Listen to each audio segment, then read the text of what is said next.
Queen Rania, welcome back to our program. Thank you, Christiane.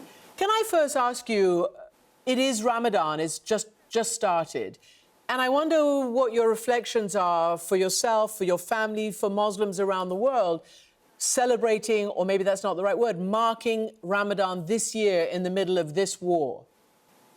Well, you know, Christiane, Ramadan for us is a month of worship, charity, and compassion for our fellow human being. And I think this year we're welcoming these holy days with very heavy hearts. Ramadan is typically defined with family gatherings, people coming together, sharing a meal and breaking their fast together. But what is it like for the people of Gaza today, who are now hungry and thirsty in tents or makeshift shelters, who are mourning their dead and mourning the life that they had just a few months ago? You know, Christiane, since the beginning of this war, Israel has cut off everything that is required to sustain a human life. Food, fuel, shelter, medicine, water, and it has been going on now for 5 months, and it's left the people of Gaza completely reliant on outside assistance. And actually it has systematically denied and delayed a lot of that assistance, occasionally bombing some of the convoys that bring this assistance and bombing some of the people, shooting at some of the people who are trying to get whatever scarce resources that they can get. According to the UN, every single person in Gaza today is hungry.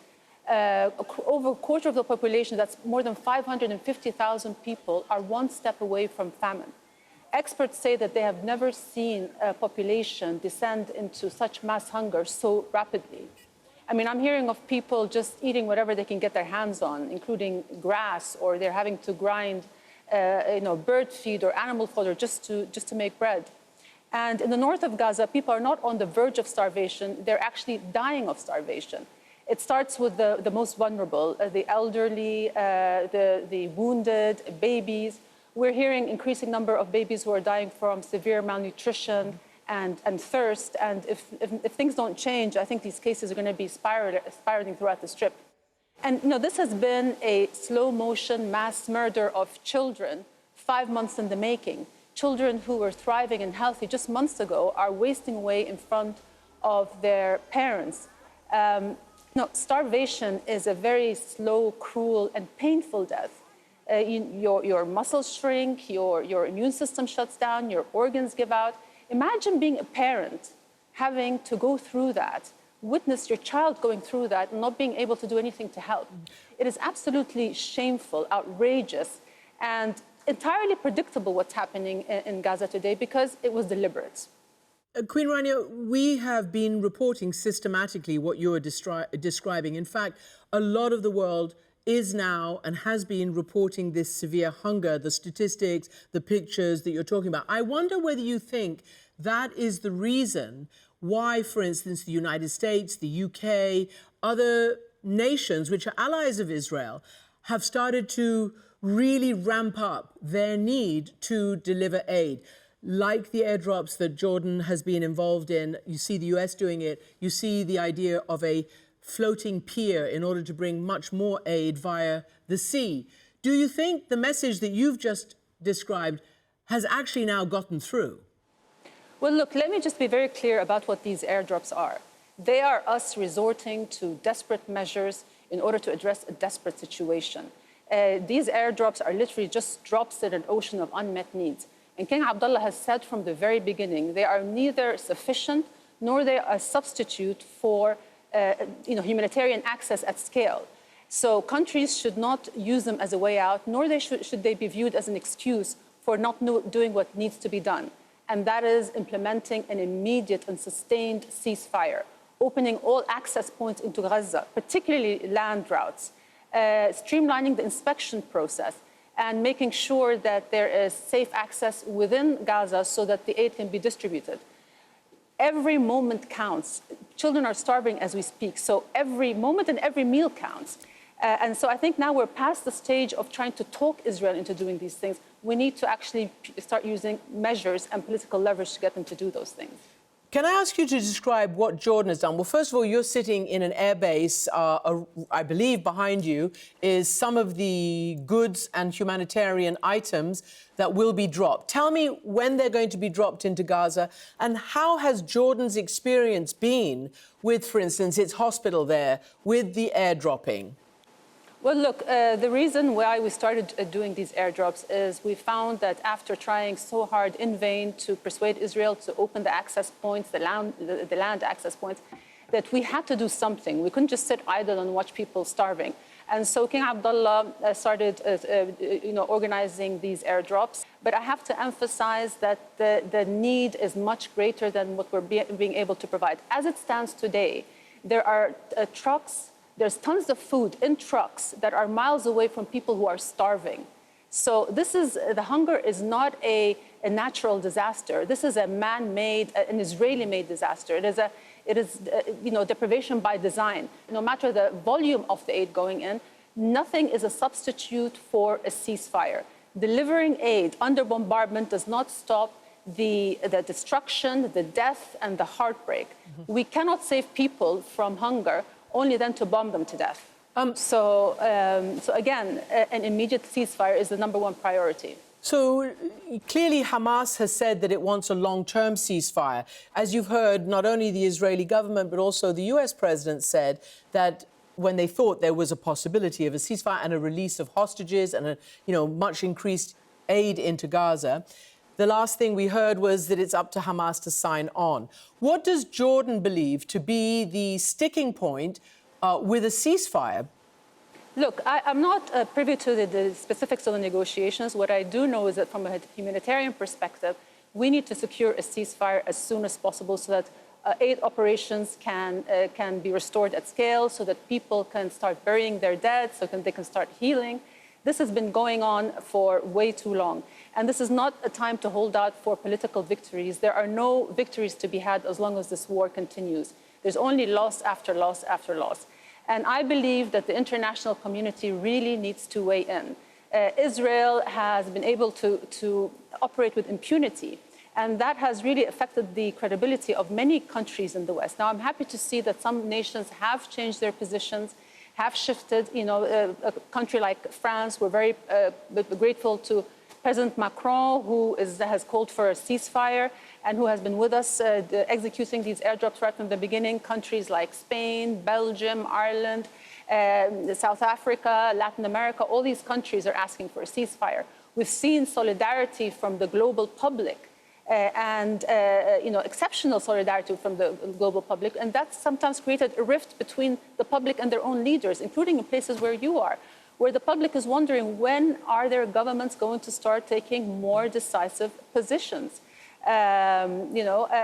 It's just that the credit, every time a child is being pulled out of the rubble, the credibility of countries, even like the United States, their values of equality, justice, and human rights, they're called into question. People in my part of the world are not only angry, they are disillusioned and disappointed. Many people admired Western values, and now they're having to rethink their worldview because they're asking, how come human rights are granted to some and denied to others? So President Biden publicly urged no offensive into Rafah, saying that it would cause, I cannot sit back and see another 30,000 deaths in Gaza, and said to Israel that it would cause more damage to the Israeli cause than benefit Israel. Then Netanyahu responds saying, my red line is no more Hamas, no more threats, and by the way, no state, no two-state solutions. So what is Jordan thinking about not just the immediate, but the day after? Because clearly you are the country, one of them, that does believe in a two-state and does have a peace treaty with Israel. Well, look, Christiane, I think it's no coincidence that we're witnessing one of the most violent episodes of this conflict under one of the most hardline, racist governments in Israel's history. Prime Minister Netanyahu, by his own admission, says that his policy was based on divide and conquer, covertly propping up Hamas in order to undermine the Palestinian Authority and then say there's no partner for peace. Last year, even before October 7th, we has set a record in terms of settlement expansion and construction. Just last week, the Israeli government approved plans to build 3,500 more illegal settlements on occupied West Bank land. And sure, some of its allies condemned those plans, but as in previous cases, there's condemnation, but then the plans are carried out. As long as Israel is allowed to get away with breaking international law, as long as its allies don't hold it accountable, it will just increase its sense of impunity. So for years, Israel talks peace, but then condemns it to death by settlements, making a contiguous, independent Palestinian state less viable by the day. And for the longest time, we hear the international community talking about a two-state solution while allowing Israel to create a one-state reality. And so, you know, I think the time for trying to persuade Israel to do the right thing has long passed. It is time for us. We are not, when you look at the horrendous reality that's in Gaza today, it is hard to believe that Israel is being unfairly singled out, that it's being held to a higher standard. Critics of Israel merely wanted to do the bare minimum, which is just abide by international law. Obviously, you were received at the White House along with the King. You also went to Capitol Hill, where some of the strongest support does reside. What message did you deliver on Capitol Hill, and what did you hear from them? Well, I think a lot of people need to know more about this conflict, to really understand the intricacies of it, to understand that this is one of the greatest historical injustices, and to understand what the root cause of this issue is, to understand that this conflict did not begin on October 7th, that it was a result of years of occupation, of settlement expansion, of human rights abuses, of disregard for international law. And this is what led us to this point. You know, if we look at Israel today, you know, sometimes you hear the Prime Minister justifying the war by saying that he is doing what the public wants and that the overwhelming majority of Israelis support this war. Well, you know, I refuse to believe that an entire population can look at what's going on in Gaza and be okay with it. In Israel, the dehumanization of Palestinians is systematic. It's ingrained. It is ubiquitous. They believe it. They believe that if we don't kill them, they're going to kill us. And so I blame hardline Israeli leaders for keeping their people in this perpetual state of fear of an existential threat that doesn't exist, and making them feel like just killing Palestinians and killing Hamas is going to be the solution to the problem. Let me ask you. The real solution to the problem is to end the occupation. Palestinians do not hate Israelis because of who they are. They hate them because of what they're doing to them. And so if we do the greatest guarantee for Israel's security, and this is what I want to say to what I said to the Americans, if you want to safeguard Israel's security, there is no better way to do it than through a just and comprehensive peace. No army in the world, the strongest army in the world, the most proficient intelligence, whatever, will not guarantee Israel's security as much as a just and comprehensive peace would. We, in this part of the world, need to find a way to share these holy lands in peace. So what you say, I mean, basically the Israeli public does support the war because they want, A, their people back, and B, they don't want to live side by side with Hamas at all, ever again. They don't want to be in that situation under that threat. You said it doesn't present an existential threat. Let's just talk about... Hold on a second. I mean, the question is, how, if it was you and you were to give a speech or a visit to the Israeli people who said to you, but Queen Rania, you may have a peace treaty with us, but look what Hamas did to us on October 7th.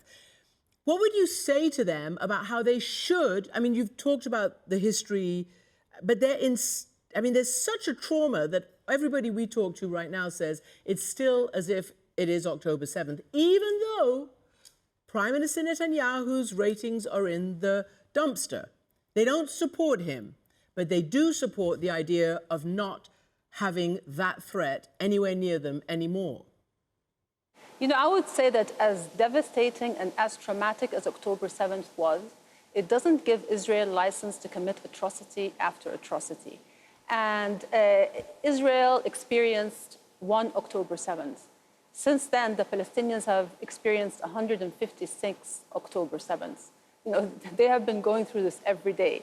And prior to October 7th, they have been living in 50 years of oppression, of occupation, of having their movement restricted, having every aspect of their lives dominated, being humiliated.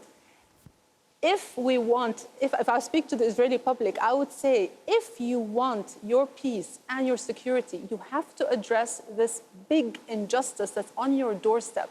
There is no shortcut. There is no security measure that is going to bring the more hopeful future and the stability that you want in your lives, other than finding a way to live with Palestinians.